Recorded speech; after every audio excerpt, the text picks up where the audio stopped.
तो आइए सीधे मुद्दे पर आते हैं। आज के इस एक्सप्लेनर में हम इंसानी दिमाग के एक बेहद दिलचस्प और सच कहूं तो थोड़े उलझे हुए हिस्से को समझने वाले हैं। जरा सोचिए, ऐसा क्यों होता है कि कभी-कभी बिल्कुल समझदार, मैच्योर अडल्ट लोग अचानक किसी छोटी सी बात पर बिल्कुल एक 7 साल के बच्चे की तरह रिएक्ट करने लगते हैं, वो भी इतनी इंटेंस और अनकंट्रोलेबल इमोशंस के साथ। ये एक ऐसा राज है ना, जिसे हम सभी कभी ना कभी दो चार होते ही हैं। तो आज हम इसी की साइकोलॉजिकल आर्किटेक्चर को डिकोड करेंगे। अब देखिए, रोजमर्रा की जिंदगी में हम अक्सर ऐसी स्थितियों से गुजरते हैं जो बिल्कुल नॉर्मल लगती हैं, जैसे किसी का अचानक प्लान कैंसिल हो जाना, किसी मैसेज का रिप्लाई ना आना, या यहाँ तक कि किसी के बात करने का एक खास लहजा।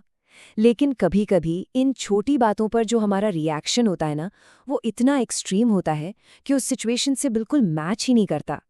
ये समझना वाकई बहुत ज़रूरी है कि आखिर इन छोटी बातों पर ये इतना बड़ा ओवर रिएक्शन आता कहाँ से है। उस एक पल में आखिर होता क्या है? एक बिल्कुल शांत, सुलझा हुआ इंसान अचानक गायब सा हो जाता है और उसकी जगह एक ऐसी घबराहट, गुस्सा या बिल्कुल सुन पड़ जाने वाली स्थिति ले लेती है जो बस आउट ऑफ प्रोपोर्शन होती है। ये हठासा इतनी हावी हो जाती है कि इंसान खुद को ही नहीं पहचान पाता।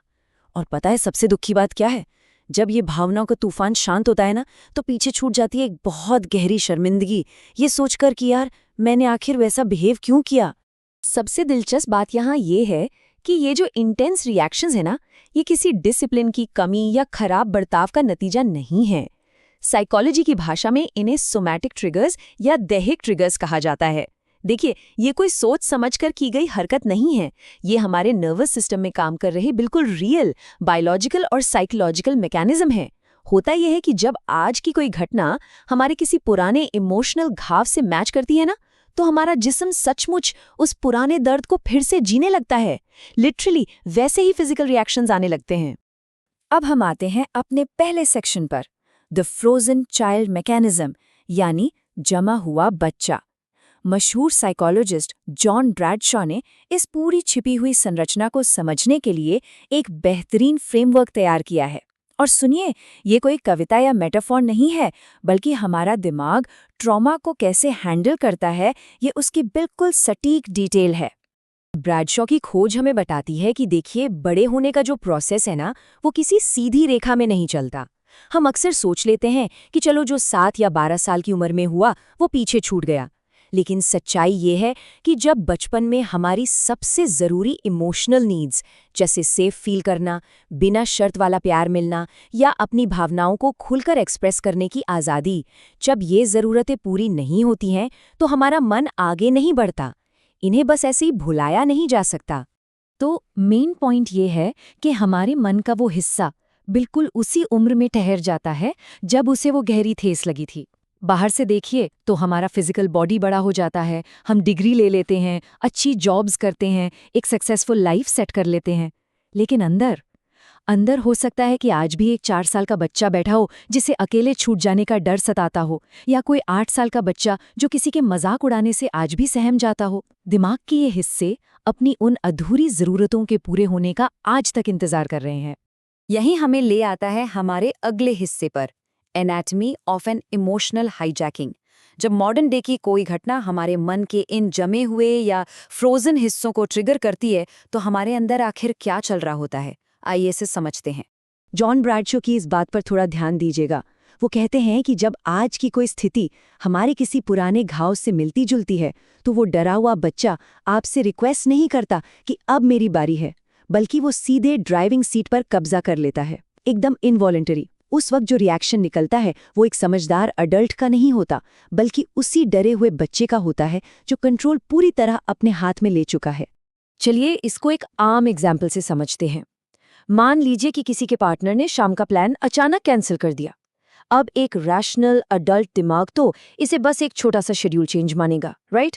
लेकिन अगर उस इंसान के अंदर वो 4 साल का डरा हुआ बच्चा एक्टिव हो जाए, जिसे बचपन में बिना बताए अकेला छोड़ दिया गया था, तो भाई उसके लिए ये सिर्फ प्लान कैंसिल होना नहीं है, उसके लिए ये एक सर्वाइवल का मुद्दा है, पूरी तरह से अकेला छोड़ दिए जाने का एक बेहद खौफनाक एहसास।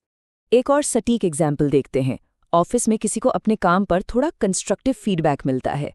एक अडल्ट दिमाग इसे बेहतर बनने का एक बढ़िया मौका मानेगा, लेकिन वही 8 साल का मन, जिसे शायद कभी पूरी क्लास के सामने बेइज्जत किया गया था, वो इस फीडबैक को सलाह के रूप में नहीं सुनता। उसके लिए ये एक फाइनल वर्डिक्ट, एक फैसला होता है कि वो कभी किसी काम के लायक नहीं है।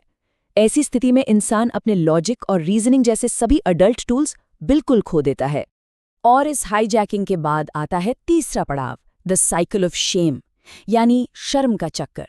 जब ये इमोशनल हाईजैकिंग खत्म होती है और एक रैशनल, समझदार दिमाग वापस लौटता है, तो जो होता है वो इस पूरे प्रोसेस का सबसे डैमेजिंग हिस्सा है। इस ओवर रिएक्शन के बाद हम में से ज्यादातर लोग खुद को कोसने लगते हैं ना, मुझ में क्या खराबी है, या मैं इतना सेंसिटिव क्यों हूं। लेकिन ब्रैडशॉ ने देखा कि ये जो सेल्फ क्रिटिसिज्म है, इससे कोई हल नहीं निकलता, बल्कि ये उसी पुराने घाव की एक एग्जैक्ट कॉपी है। अगर बचपन में किसी को ये कहा गया था कि उसका रोना बस एक ड्रामाबाजी है, तो वही इंसान आज खुद को भी वही बातें बोल रहा है। ये उस बच्चे के साथ एक तरह से फिर से गलत बर्ताव करना है, जिससे आगे चलकर ऐसे ब्लास्ट होने के चांसेस और भी बढ़ जाते हैं। तो भाई, इस दर्दनाक और थका देने वाले लूप को आखिर तोड़ा कैसे जाए? खैर, इसका एक रास्ता है, और वो है हमारा अगला सेक्शन, द आर्ट ऑफ रीपेरेंटिंग, यानी खुद का अभिभावक, खुद का पेरेंट बनना। हमारी पहली आदत क्या होती है? इन एक्सट्रीम इमोशंस को दबा दो या कंट्रोल कर लो। लेकिन ब्रैडशॉ यहाँ एक अलग ही नजरिया देते हैं। उनका कहना है कि इस घायल बच्चे को मैनेज या कंट्रोल नहीं किया जाना चाहिए, उसे सुने जाने और समझे जाने की जरूरत है। देखिए, कंट्रोल करना तो उस दबाव या सप्रेशन का ही एक नया वर्जन है जिसने पहली बार ये प्रॉब्लम शुरू की थी। इसीलिए ज़रूरत है रीपेरेंटिंग की। रीपेरेंटिंग का सीधा सा मतलब ये है कि आज हम जो बड़े मैच्योर्ड अडल्ट बन चुके हैं, वो खुद आगे बढ़कर कॉन्शियसली अपने अंदर के उस बच्चे को वो प्यार और वैलिडेशन दें जो उसे बचपन में नहीं मिला था। ये उन पुराने तानों और मैसेजेस को पूरी तरह से उलट देने का काम है जिसमें कहा जाता था कि तुम्हारी फीलिंग्स गलत हैं या बहुत ज़्यादा हैं। तो इसको प्रैक्टिकली कैसे करें? अगली बार जब कोई बहुत बड़ा इमोशनल रिएक्शन सामने आए, तो इन क्लियर स्टेप्स को अपनाकर देखिए। स्टेप नंबर 1, इस रिएक्शन को दबाने या इससे लड़ने की बजाय बस इसको नोटिस करें, जैसे एक ऑब्जर्वर देखता है। स्टेप 2, खुद से बड़े आराम से पूछें, ये फीलिंग आखिर कितनी पुरानी है? मैंने ऐसी ही एग्जैक्ट फीलिंग पहली बार कब महसूस की थी? और स्टेप नंबर 3, जब वो पुराना दर्द याद आए ना, तो उसको चुप होने के लिए मत कहिए, उसको वैलिडेट कीजिए, उस दर्द को स्वीकार कीजिए कि हाँ, वो दर्द बिल्कुल असली था। इस पूरे प्रोसेस का एक थोड़ा कड़वा सच भी है, जिसे हमें स्वीकार करना ही पड़ेगा। इस अंदर के बच्चे को बचाने के लिए ना बाहर से कोई नहीं आने वाला, ना कोई पार्टनर, ना कोई बेहद काबिल थेरेपिस्ट, और डेफिनेटली वो पेरेंट्स तो बिल्कुल नहीं जो पास्ट में इस मामले में फेल हो गए थे। ये काम हमारा अपना है। केवल एक इंसान पास्ट में जाकर उस छोटे से हिस्से का बिना शर्त साथ देने वाला केयरगिवर बन सकता है, और वो हम खुद हैं। इसी को साइकोलॉजी में इंटीग्रेशन कहा जाता है। इसका ये मतलब नहीं कि रातों रात सब कुछ परफेक्ट हो जाएगा या अंदर का बच्चा कहीं गायब हो जाएगा। इसका सिंपल सा मतलब ये है कि अब उस बच्चे को फाइनली सेफ फील कराया गया है। अब उसे अपनी बात मनवाने के लिए चिल्लाने या किसी सिचुएशन का कंट्रोल छीनने की कोई ज़रूरत नहीं है। इसीलिए इस एक्सप्लेनर को ख़त्म करते हुए यहाँ हम सभी के लिए सोचने लायक एक बहुत गहरा सवाल छोड़ के जा रहा हूँ। कभी अकेले में सोचिएगा कि उस इंटेंस रिएक्शन के पीछे छिपी हुई वो एक शब्द की फीलिंग आखिर क्या है? क्या वो फीलिंग डर है, अकेलापन है, या फिर अपमान है? एक मुकम्मल इंसान बनने का सफ़र अपनी हिस्ट्री से भागना नहीं है दोस्तों, बल्कि उस हिस्ट्री को अपनाना है जिससे हम आज तक भाग रहे थे। अपने इस अंदर के बच्चे को पहचानना ही हीलिंग के इस लंबे सफ़र का सबसे पहला और सबसे ज़रूरी कदम है।